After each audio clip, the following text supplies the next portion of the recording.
sebagai pengguna dua yang bernama Mentir. Selamat menyaksikan. Ayo semuanya, sana di gawang. Pada zaman dahulu kala, hiduplah ibu dengan anak perempuannya bernama Darmi. Ayah Darmi sudah meninggal saat Darmi masih di dalam kandungan. Dulu mereka hidup berkecukupan, tetapi ketika ayahnya meninggal, Ibu Darmi harus bekerja keras demi membahagiakan anak semata wayangnya. Karena setiap hari bekerja di ladang, Ibu Darmi memiliki kulit yang gelap. Berat tubuhnya pun kian menyusut. Semua dilakukan demi putri satu-satunya, yaitu Darmi. Namun, apa yang dilakukan oleh Darmi? Ia hanya berdandan setiap harinya. Ia juga enggan keluar rumah. Ia takut kulitnya berubah menjadi gelap seperti ibunya. Suatu hari, Ibu Darmi hendak pergi ke ladang. Dia akan bekerja dari pagi hingga sore, sebab musim panen sudah tiba. Ibu Darmi berkata kepada Darmi, Darmi, bisakah kamu memasak hari ini, Nak? Ibu tidak bisa pulang siang ini karena harus menyelesaikan panen kita.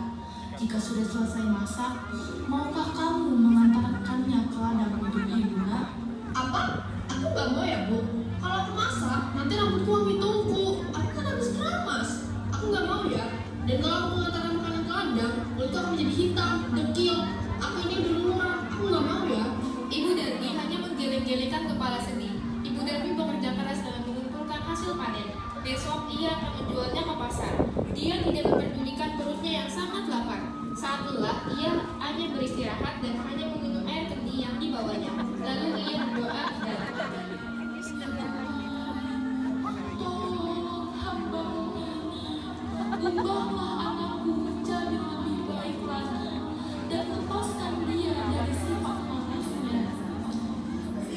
setelah pulang dari ladang, Ibu Darmi pulang ke rumah. Ia sangat terkejut karena ia melihat di meja makan tak ada satupun makanan yang bisa dimakan. Darmi sama sekali tidak memasak. Darmi yang melihat ibunya pulang justru marah-marah kepada ibunya. aduh, ibunya kemana sih? Masa nggak ada satupun makanan di atas meja? Aku kan lapar, Bu. Seharian nggak makan. Darmi, tadi kan ibu sudah menyuruhmu untuk memasak. Aku kan udah bilang, Bu. Aku nggak mau tahu loh. Darmi meninggalkan ibunya yang kelaparan dan juga lelah.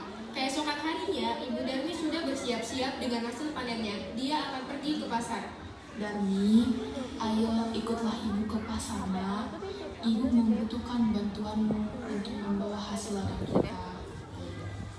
Enggak, aku nggak mau ya, Bu. Nanti kulitku gelap, kotor. Apalagi kan pasar itu becek. Aduh, aku nggak bisa bayangin deh kulitku yang bersih ini kita menjadi kotor dan bau. Akhirnya Ibu Darmi pergi ke pasar sendiri dengan membawa hasil ladang itu. Sorenya Ibu Darmi membawa uang hasil panennya. Tidak terlalu banyak, hanya cukup untuk membeli benih dan makan beberapa hari. Darmi yang melihat ibunya sedang menghitung uang, segera mendekati ibunya. Ibu, udah aku habis nih. Belikan yang baru dong, Bu.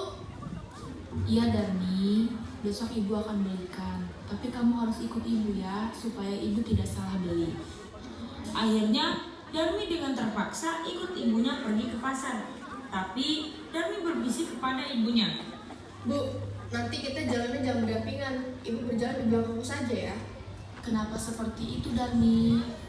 Pokoknya aku nggak mau tahu. Ibu harus jalan di belakangku. Darmi sebenarnya malu berjalan bersama ibunya yang berkulit gelap, dekil, dan wajah yang tak terawat. Tiba-tiba di tengah jalan, ada seorang teman Darmi yang bernama Sekar. Lalu Sekar menghampiri dan bertanya kepada Darmi. Hai Darmi, kamu mau kemana? Aku mau ke pasar nih. Dia siapa Darmi? Ibumu ya? Kenapa dia berpenampilan dekil dan lusuh? Apa? Dia ibuku. Ih, amit-amit deh. Dia hanya pembantuku saja. Ya Tuhan, mengapa anak hamba setega ini dengan ibunya? Betapa sedih saat Ibu Darmi mendengar ucapan anaknya, namun hanya ditahan dalam hati. Lalu Darmi bertemu dengan temannya yang bernama Jata. Darmi, kamu mau kemana? Jata, aku mau ke pasar nih. Ngomong-ngomong, siapa yang di belakangmu itu? Apa itu ibumu? Bukan, dia bukan ibuku. Dia hanya pembantuku. Sungguh hati Ibu Darmi semakin sedih. Begitu tega anaknya mengakui dirinya sebagai pembantu. Namun sekuat tenaga dia berusaha menahannya. Sampailah Darmi dan ibunya di pintu pasar. Lalu mereka berjalan menuju ke tempat kosmetik. Namun saat mereka sedang menuju ke tempat kosmetik, mereka melewati toko perhiasan. Dan Darmi pun langsung mengurungkan niatnya untuk membeli bedak. Tetapi dia ingin membeli perhiasan yang menarik hatinya. Bu, aku nggak jadi beli bedak deh. Aku maunya kalung emas saja. Nah, ibu nggak punya uang sebanyak itu untuk membeli kalung emas. Oh, jadi ibu sekarang udah nggak sayang sama aku. Kalau gitu aku kabur aja deh dari rumah. Gak nak, jangan tinggalin ibu sendirian. Ibu nggak punya siapa-siapa lagi di dunia ini. Ya udah, kalau gitu beliin aku kalung emas dong. Mereka pun langsung berjalan menuju toko perhiasan dan membeli kalung emas dan sampailah mereka di toko perhiasan. Mau yang mana Bu? Boleh dipilih-pilih.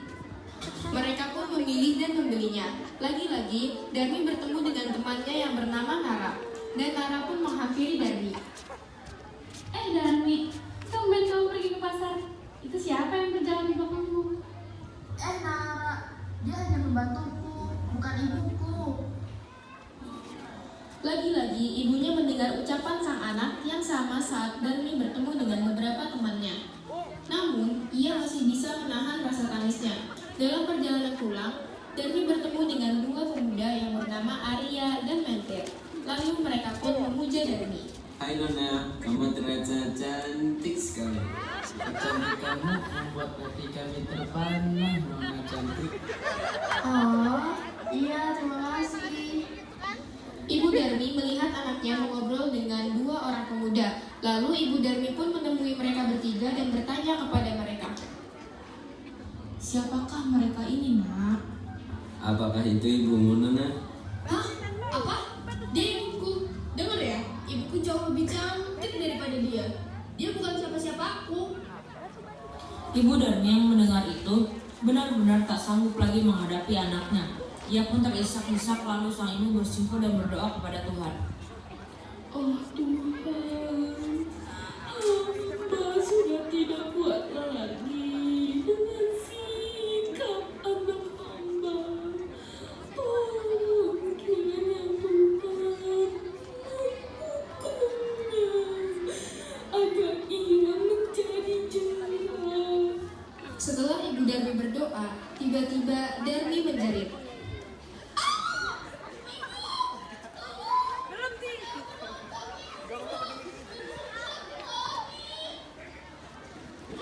Sedikit demi sedikit, Darmi menjadi batu. Ibu Darmi menangis riuh. Maafkan aku, nak. Ini semua karena perlakuanmu terhadap ibu.